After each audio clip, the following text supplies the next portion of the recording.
우리 몸은 정말 하나님이 얼마나 신묘막측하게 만들어 놓으셨는지 참 알면 알수록 너무나 신비롭습니다. 특별히 그 심장을 통과하는 우리 혈액의 순환, 이 과정을 보면 더욱 그렇습니다. 제가 그림을 하나 좀 보여드릴 텐데요.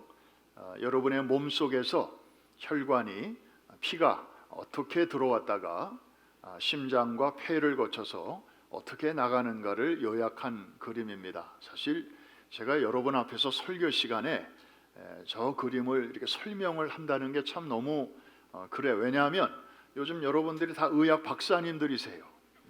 상식이 얼마나 풍부한지 몰라요.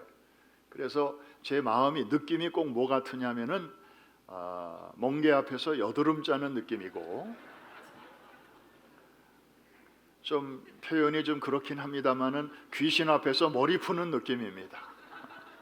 근데 혹시 그래도 저 내용이 오늘 설교 내용과 이렇게 아주 절묘하게 연결이 될 수 있기 때문에 저도 공부하는 마음으로 저 그림을 한번 보겠습니다. 자, 편의상 이제 왼쪽에 있는 피를 색깔을 파란색으로 했는데 저거는 이제 안 좋은 피입니다. 이제 이산화탄소가 많은 그런 피고, 오른쪽에 붉은색으로 표현한 저 피는 이제 깨끗해진 피, 좋은 피를 나타내고 있습니다.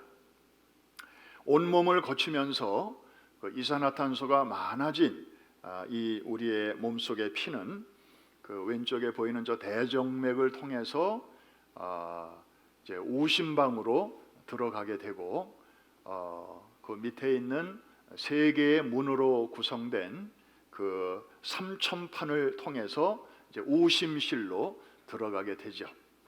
그리고 이제 그 피가 폐동맥을 통해서 이제 폐로, 위쪽에 있는 폐로 들어가게 됩니다.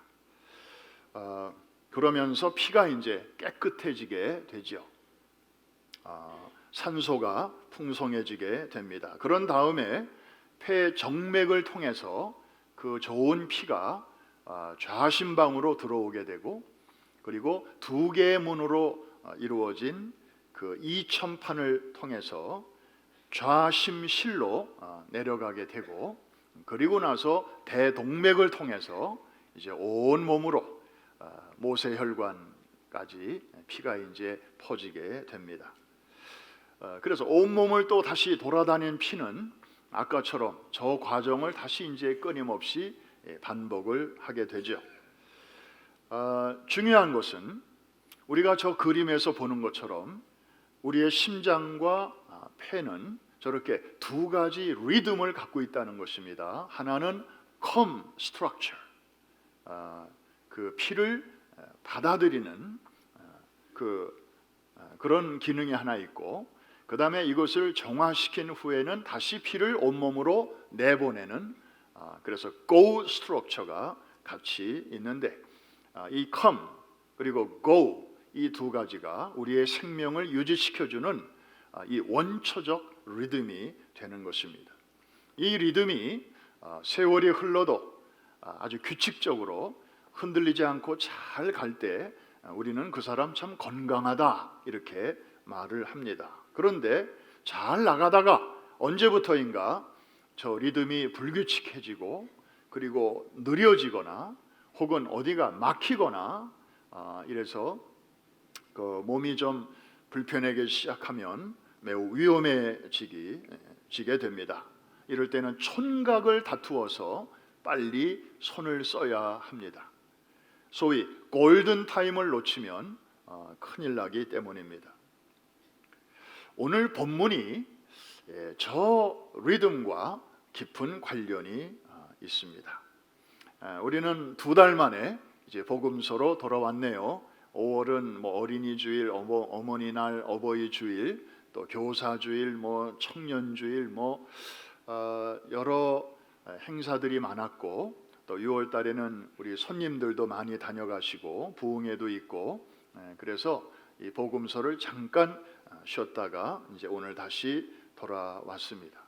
여러분, 복음서에 기록된 예수님의 말씀, 우리 인간에게 주시는 말씀은 크게 세 가지로 요약할 수 있습니다. 여러분이 성경을 읽으실 때 이 세 가지의 기둥을 딱 세우고 보시면 신약 성경, 그 중에서도 복음서가 여러분에게 확 이렇게 와닿게 될 것입니다. 첫 번째는 오라 하는 명령입니다. 한번 따라 하십시다. 오라. Come to me, 내게로 오라는 것입니다. 하나님을 떠나 정말 곤고한 인생을 사는 사람들을 누구나 차별 없이 구별 없이 부르시는 다정한 주님의 음성입니다. 그래서 성경에는 come to me, 그런 말씀이, 그런 초청이 참 여기저기 많이 나옵니다. 찬송가에도 많죠. 예수가 우리를 부르는 소리 그 음성 부드러워. 문 앞에 나와서 사면을 보며 우리를 기다리네. 오라 오라 방황치 말고 오라. 다 같이 죄 있는 자들아 이리로 오라. 주 예수 앞에 오라. 차별 없이 우리를 부르시는 초청의 말씀입니다. 그래서 오늘도 우리는 이 예배의 자리에 기쁜 마음으로 달려 나오게 된 줄로 믿습니다. 두 번째로 명령은 왔으면 내 안에 머무르라 하는 것입니다. 한번 따라 하십시다. 내 안에 머무르라. 영어로 하면은 remain in me. 그래서 나와 교제를 좀 나누자. 나와 같이 시간을 좀 보내자. 더 나아가서는 왔으면 가만히 있지 말고, 왔으면 그냥 쉴 생각만 하지 말고 나를 좀 배워라. 나를 좀 닮아라. 더 나아가 나를 살라. 이러한 말씀이죠. 마치 우리 몸을 돌아다닌 그 고단한 피를 이제 심장으로, 그리고 심장에서 다시 폐로 이렇게 불러들여서 거기서 이 이산화탄소를 다 빼내고, 그리고 산소로 이렇게 신선한 피로 바꾸어 주시는 그 과정처럼 말이죠. 그리고 마지막 세 번째 명령이 남아 있습니다. 뭘까요? 뭘까요? 한번 따라 하십시다. 가라. 한번 더. 가라. 어디로? 저 세상으로 우리를 보내시는 것입니다. 마치 더러워진 피가 이 심장과 폐를 통해서 새로워진 다음에 이제 그 피를 온몸으로 다시 보내는 것처럼, 바로 이 리듬이 우리 신앙생활에도 아주 중요한 비중을 차지하고 있습니다. 오늘 본문은 예수님께서 처음으로 12 제자를 부르시는 장면을 아주 간략하게 소개하고 있습니다. 그 말씀 속에 제자를 부르신 목적이 무엇인가가 아주 선명하게 나와 있습니다. 우리 14절 앞부분 한번 같이 읽겠습니다. 시작. 이에 12를 세우셨으니 이는 자기와 함께 있게 하시고. 여러분, 저 대목에 여러분들 눈길이 좀 머물지 않습니까? 12를 세우셨으니 이는 당장에 무슨 일을 시키시려고, 저는 그렇게 나올 줄 알았어요. 무슨 사명을 맡겨셔가지고 당신이 할 일을 좀 니들이 좀 나가서 해라, 이렇게 일을 시키는 줄로 알았어요. 그런데 그 전에 자기와 함께 있게 하시고, 다시 말해서 doing 이전에 being이 중요하다는 말씀입니다. 우리가 주님을 위해서 무언가를 하기 전에 주님은 우리가 먼저 주님과 함께 시간을 보내기를 원하신다는 사실입니다. 훈련이 필요하다는 거죠. 주님의 입장에서는 훈련을 시키시는 것이고 우리의 입장에서는 훈련을 받는 것인데, 우리에게 이 비잉의 문제와 관련해서 우리가 받아야 할 훈련이 뭔가요? 무엇보다도 내 안에 계시는 예수님을 우리가 의식하는 훈련. 그렇죠? 지난번에 유기성 목사님 오셔서 우리에게 큰 숙제를 던져놓고 가셨어요. 근데 이거는 정말 해도 좋고 안 해도 좋은 숙제가 아니잖아요. 우리가 신앙생활을 하려면, 기왕에 하려면 제대로 해야 되는데, 그 제대로 하기 위해서는 마치 야구의 그 퍼스트 베이스처럼 이거 아무리 뭐 안타를 쳤어도 퍼스트 베이스를 터치 안 하고 세컨드 베이스로 뛰면 아무 소용이 없는 거예요. 이거는 반드시 우리가 거쳐야 하는 과정인데 그게 잘 안 돼서 문제죠. 보이지 않는 주님을 보는 것처럼 여기는 훈련. 그래서 주님의 존전에서 사는 훈련. 그런 면에서 요셉은 그 구약시대에 그 낯선 나라에 끌려가서 살면서도 어디서 그런 훈련을 배웠는지 모르지만 참 잘 훈련받은 청년이었던 것 같아요. 그러니까 보디발의 아내의 그 거역할 수 없는 유혹 앞에서도 당당하게 그런 말을 할 수가 있었던 것이겠죠. 여러분, 이 주님과 함께 시간을 보내는 것은 참 중요합니다. 그리고 주변 사람들이 이제 알아봅니다. 여러분, 그 향수 가게에 가서 혹시 향수를 사보신 적이 있나요?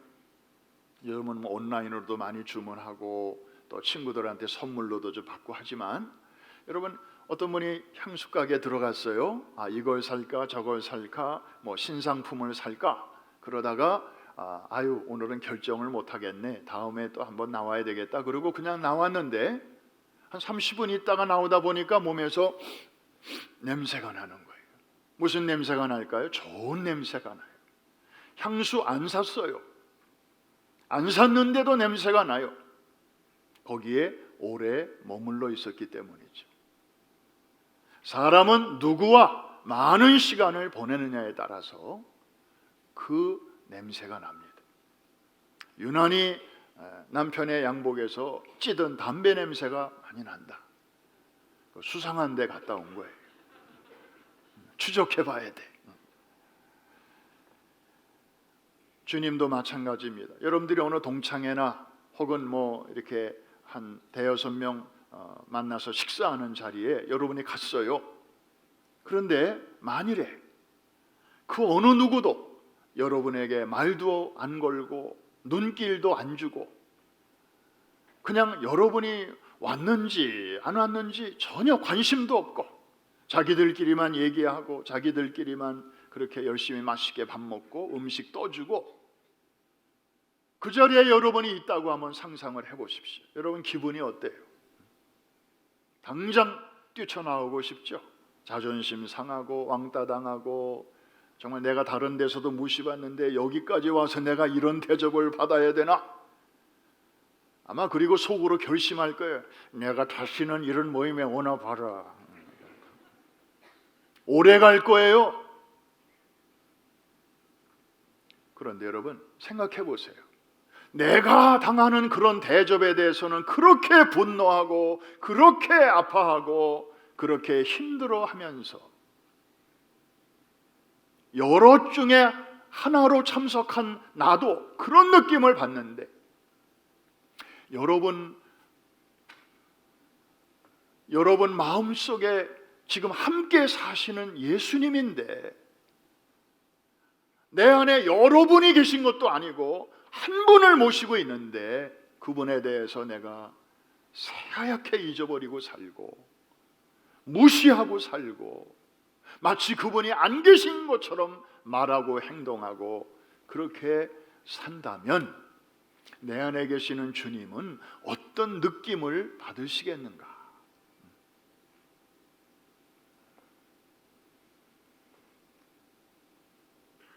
훈련이 필요한 거예요. 저절로 안 돼요. 그래서 우리 교회에서도 좀 작은 것부터 한번 시작을 좀 해보면 어떨까 그런 생각이 드는데, 예를 들어서 무슨 뭐 권사회 모인다, 무슨 자취회로 모인다, 목장 예배로 모인다, 그럴 때 10명이 모였다 그러면 의자를 한 개를 더 놓는 거예요. empty chair, 빈 의자를 하나 일부러 놓는 거예요. 누구 자리일까요? 그 모임에 함께 계시는 예수님 자리로. 우리가 그거 자꾸 잊어버리니까, 그러니까 말도 함부로 하게 되고 그냥 생각도 아무렇게나 하게 되고, 그런데 예수님이 지금 저 자리에 앉아 계시는구나, 우리의 대화를 다 듣고 계시는구나, 다 보고 계시는구나, 이렇게 우리가 힐끔 보면서 생각이라도 한다면 많이 달라지지 않을까요? 여러분의 가정에 엄마, 아빠, 애들 둘, 4식구가 산다고 하십시다. 식탁에 의자 4개만 놓지 말고 하나를 더 놓자는 거예요. 누구 자리? 예수님 자리. 애들이 밥 먹다 말고 막 이렇게 음식 투정하고 또 서로 싸우고 그러면, 야, 빨리 먹어, 늦지 않게 가야지 하고 잔소리만 하지 말고, 그거는 지금까지 실컷 했으니까 이제부터는 말하지 말고 조용히 그 자리만 한번 가리키면 어때요? 그럼 애들이 알아듣잖아요. 주님이 보고 계시는구나. 어려서부터 그런 훈련을 시키는 거죠. 대학 가서도 그런 아이들은 텅 빈 기숙사방에 혼자 가 있어도 성경책 거기다 딱 놓고, 집에 계시던 주님 여기도 계시지, 훈련받은 대로 사는 것입니다. 이 훈련 우리에게 죽을 때까지 필요한 줄로 믿으시면 아멘 하십시다.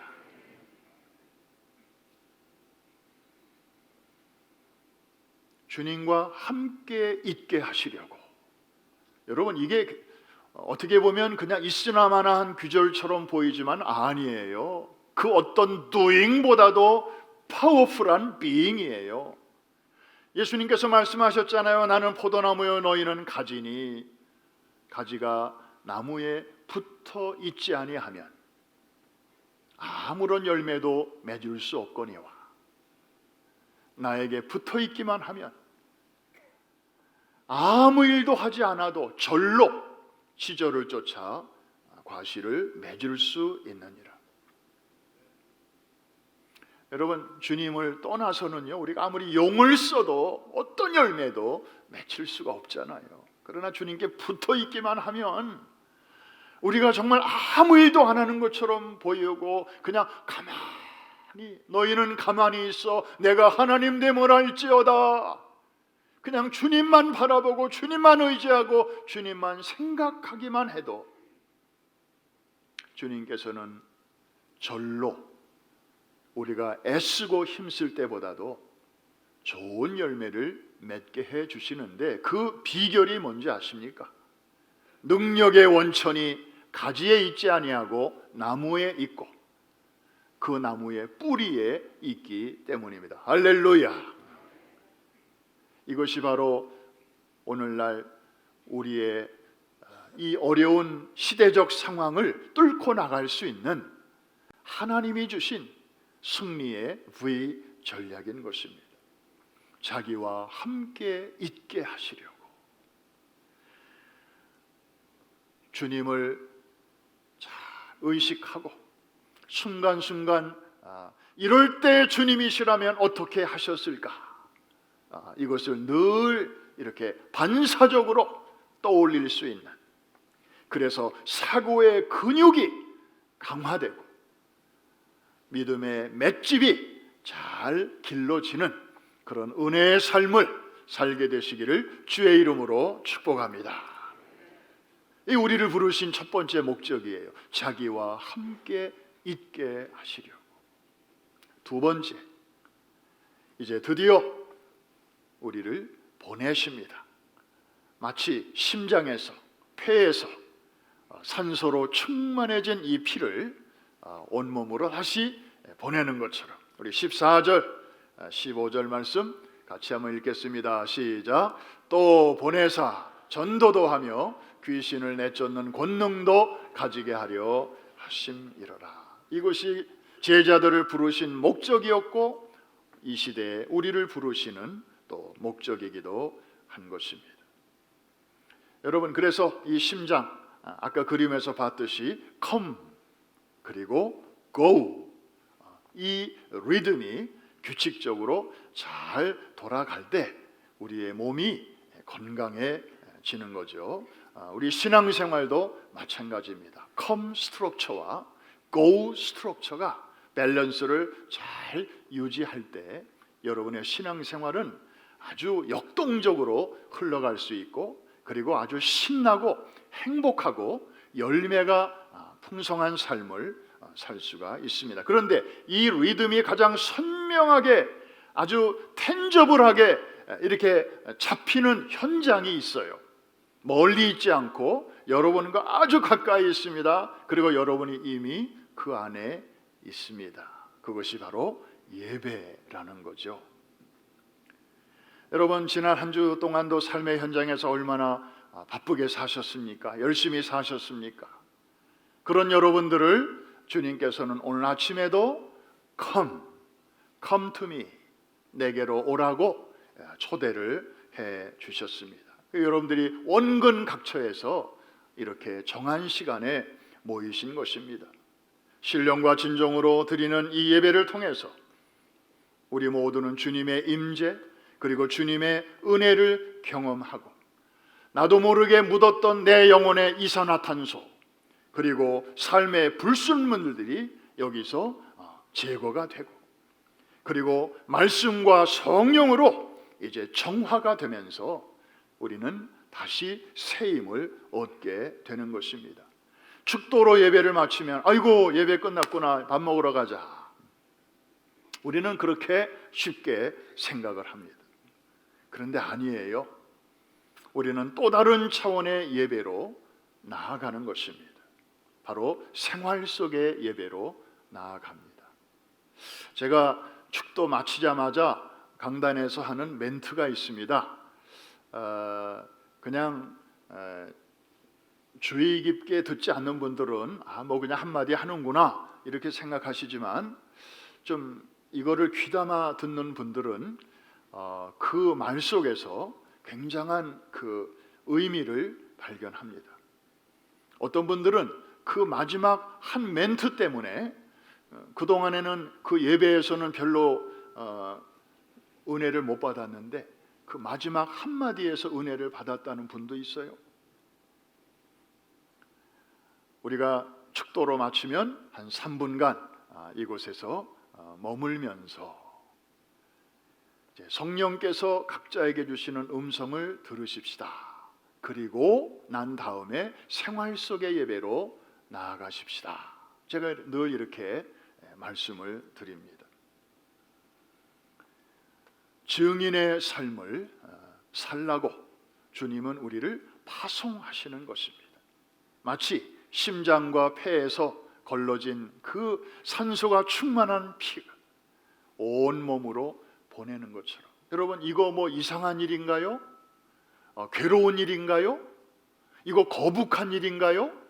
여러분 몸에서 나쁜 피가 들어와서 잘 걸러지기까지는 했는데 이 피가 나는 다시 가고 싶지 않아요.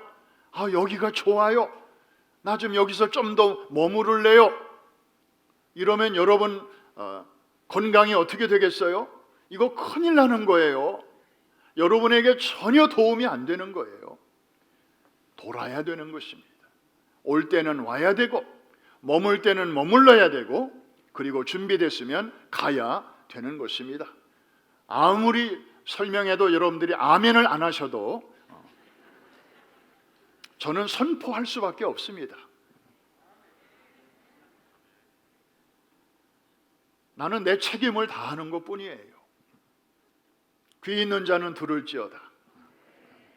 그래야 될 줄로 이해가 되시고 공감이 되시는 분들만 큰 소리로 아멘. 그래야 이 생명의 박동, 생명의 리듬이 여러분 사는 날 동안, 주님 앞에 가는 날 동안 우리가 신나게 행복하게 믿음의 길을 걸어갈 수 있게 되는 거예요.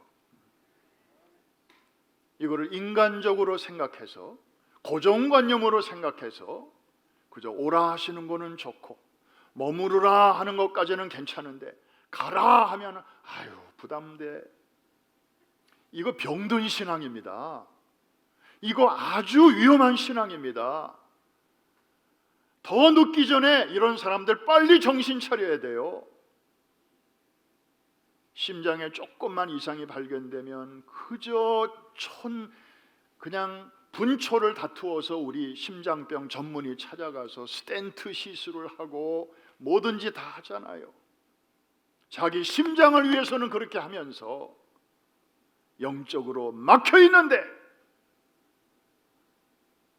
여기에 대해서 위기의식도 못 느끼고 그렇게 살면 이거는 정말 위험한 신앙생활이에요. 저는 영적인 지도자로서 성도들에게 유익한 거, 필요한 거는 여러분들의 마음에 들든지 안 들든지 저는 선포해야 할 사명이 있기 때문에 여러분들 눈치 안 보고 얘기하는 거예요. 귀 있는 자는 들을지어다. 그래야 될 줄로 믿으시면 한 번 더 아멘 하십시다. 그래서 come structure, 그 다음에 go structure가 이게 쿵착 쿵착 이게 리듬이 맞아야 정말 기차가 쫙 앞으로 달려나가는 것처럼 그렇게 나아갈 수가 있는 것입니다. 스페니쉬로 이 심장을 꼬라손이라고 하잖아요. 꼬라손. 찬양에도 이 꼬라손이 많이 나와요. 딴 거 못 알아들어도 꼬라손만 알아들으면 대충 따라갈 수 있어요. 한번 저를 따라해 주시기 바랍니다. 꼬라손을 잘 지키자. 그러려면 올 때 와야 되고 머무를 때 머물러야 되고 그리고 가라 하실 때 가야 합니다. 말씀을 마칩니다. 코로나 팬데믹으로 인해서 2년여 동안 막혔던 선교의 문을 하나님께서 드디어 이제 멕시코 축구 선교로 열어주셨습니다. 2011년부터 우리가 축구 선교를 시작을 했더라고요. 그동안에 각 나라 각 도시에서 하나님께서는 정말 414너들을 중심으로 놀라운 일들을 행하여 주셨습니다. 저들에게 내일의 꿈과 희망을 안겨주셨고 예수 믿는 게 얼마나 행복하고 자랑스러운 것인가를 아이들에게 이렇게 피부로 느끼게 해주셨습니다. 이번에 멕시코 새 경기장에 모여드는 약 4만여 명의 어린이와 또 청소년 그리고 그들의 배후에 있는 부모님들에게 하나님께서는 이번에도 영원히 지워질 수 없는 하나님의 지문, 피 묻은 복음을 이제 심어 주실 것입니다. 여러분 주일학교 출신들은 공감하실 거예요. 어릴 적 받은 은혜가 평생 간다는 사실. 그 증인 중에 하나가 바로 얘입니다. 저는 엄마 뱃속에서부터 교회를 다녔고 태어나서 뭘 알겠어요. 코 울리면서 그저 주일날 교회 가서 말씀 듣고 근데 그때 들었던 말씀 하나도 기억 안 나요. 그런데 제가 커서 그 은혜의 줄, 그 단단한 줄에 제가 이렇게 묶여 있어서 제가 어릴 적부터 갖고 있던 꿈이 있었는데 하나님의 꿈으로 이렇게 병합을 시키시더니 오늘날 저를 이렇게 강단에 세우셨습니다. 저에게 그 어린 시절이 없었더라면 오늘의 내가 있을 수 있었을까? 물론 하나님이 일하시는 방법은 다양하시니까 꼭 한 가지 방법으로만 일하시지는 않겠지만 참 저만이 아니라 많은 사람들에게 제가 공통적으로 발견하는 것은 어릴 적 받은 은혜가 멋모르고 받은 것 같지만 힘이 있더라 하는 것입니다. 저력이 있더라 하는 것입니다. 한번 따라해 주실까요? 너무 좋은 말이니까. 어릴 적 은혜가 평생 가더라. 그래요. 중간에 좀 이렇게 방황하고 그러다가도 왜 작살 맞은 고래가 처음에는 그냥 나 살려라 하고 막 도망가잖아요. 그러면 노련한 선장은 잡아당기지 않습니다. 그냥 오히려 풀어줍니다. 줄을 다 풀어줘요. 그러면 고래는 그저 작살 안 맞은 줄로 생각하고, 왜? 지멋대로 막 갈 수 있으니까 막 가는데 피를 철철 흘리면서 가다가 나중에는 기운이 쭉 떨어지면 그때 이제 슬슬 잡아당기는 거예요. 줄은 여전히 있는 거예요. 이게 바로 하나님의 은혜의 줄이요 사랑의 줄이요 아무도 끊을 수 없는, 환난이나 곤고나 기근이나 적신이나 위험이나 칼이나 그 무엇이라도 그리스도 예수 안에 있는 하나님의 사랑에서 결코 끊을 수 없으리라. 이 줄이 여러분들을 지금도 붙들고 계심을 믿으시기를 바랍니다. 이번에 멕시코의 새 도시에서 하나님께서는 특별한 복음의 핵폭탄을 또 터뜨리실 것입니다. 거기에 참여한 우리 어린이 청소년들 또 모든 사람들이 그 폭탄에서 나오는 복음의 광채를 또 쏘이게 될 것입니다.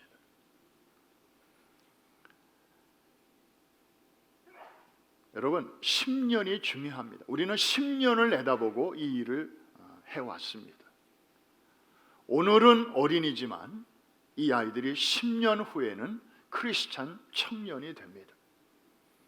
그러면 투표권을 갖게 되고, 그래서 마을의 지도자를 뽑을 때 기왕이면 크리스찬 지도자를 뽑을 수 있지 않겠습니까? 지금 이슬람 사람들이 그런 전략으로 지금 아프리카를 싹 삼켜버렸습니다. 애들을 많이 낳고요, 이슬람 신앙으로 무장된 애들 청년으로 키워서 그 다음에 정치인으로 내보냅니다. 그래서 마을의 법을 바꿉니다. 제도를 바꿉니다. 친이슬람으로 다 바꾸는 거예요. 요직에 그 이슬람 사람들을 다 심는 거예요. 그래서 도시를 변화시키고, 여러분 저 미시간의 디트로이트 다 아시죠? 포드 자동차가 있는 미국의 상징과 같은 그런 도시인데 벌써 90% 도시의 90%가 이슬람화 되었습니다. 집중적으로 이슬람 신자들을 이주시키고 백인들이 슬금슬금 이사 나갑니다. 거기서 애들을 막 낳습니다. 그리고 사람을, 인플루언서들을 뽑는 것입니다. 다 바꿔놓습니다. 시장부터 다 이슬람입니다. 지금 바깥에서는 이런 일들이 진행되고 있는데 교회만 잠자고 있었습니다. 우리는 여전히 다수이지만 침묵하고 있었습니다. 나만 신앙생활 잘하면 되지 뭐, 남이야 뭐, 그러는 사이에 이제 선교의 역전이 지금 막 생기려고 하는 찰나에 왔습니다. 우리는 이번에 그저 일주일간 영적 작전을 하고 오지만 우리는 일주일을 보고 하는 게 아닙니다. 10년을 내다보고 하는 것입니다. 이 아이들이 청년이 곧 될 텐데 그러면 어떤 변화가 일어날 것인가? 메리다에, 그리고 다른 도시들에, 그리고 멕시코에, 그리고 저 아이들 중에서 어떤 좋은 일꾼들이 나올 것인가? 이런 꿈을 꾸면서 여러분이 이렇게 애쓰고 그리고 기도하는 것이 아니겠습니까? 우리는 이 10년을 운명의 10년이라고 부릅니다. Decade of Destiny. 이 10년이 바로 하나님이 일하시는 시간입니다. 우리는 복음 전하고 떠나오면 그만인 줄로 생각하지만 아니에요. 하나님은 계속해서 저들의 10년 가운데 역사하십니다. 누군가에게 복음을 전하는 것은 하늘의 천사들도 부러워하는, 우리 생애 최고의 특권이요 가장 영광스러운 상급으로 여러분에게 돌아오게 될 것입니다. 전방에 나가 있는 우리 선교팀들의 수고의 땀과 그리고 후방에 남아 계신 여러분들의 그 쏟아붓는 기도의 눈물이 합력하여 운명의 10년을 정말 아름답게 가꾸고 일구고 그곳에 하나님의 나라가 굳건하게 세워지는 일에 마중물이 되게 해 주실 줄로 믿습니다. 이제 예배를 마치면 여러분 삶의 현장으로 하나님이 보내시게 될 것인데 여러분이 나가는 게 아니고 하나님이 보내시는 시간이 올 텐데 혈액순환 잘 하셔서 다음번 우리 예배로 모일 때는 정말 주님 하나님의 은혜로 제가 또 여기저기 다니면서 이런 일 저런 일 잘 하고 다시 이제 주님 앞에 왔습니다. 아름다운 선교의 보고와 함께 다시 예배로 모이고 또 예배에서 새 힘을 얻고 성령으로 충만하여져서 이산화탄소는 빠지고 산소로 충만하여져서 또 할 일 많은 세상으로 다시 나아가는 이 아름다운 원초적 리듬이 역동적으로 주님 오시는 그날까지 이어지는 여러분 모두와 우리 프라미스 교회 될 수 있기를 주의 이름으로 축복합니다. 축원합니다.